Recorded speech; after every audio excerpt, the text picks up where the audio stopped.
and sisters, what are you doing with the Lord? And what are you doing with the idols? It represents your gifts.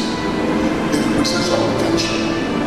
It represents your talents. It represents the things that God has already given to you. But until you shoot it, you will not see any change.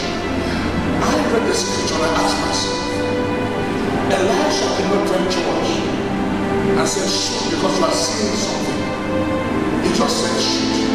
He said, I'm opening the window of opportunity for you so that you can shoot.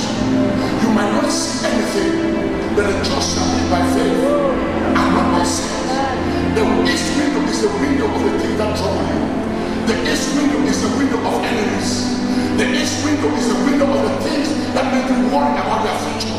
So Elisha told Joash, you need to shoot. And one shot with God's hand backing it was enough to terminate the enemy. I pray for somebody here.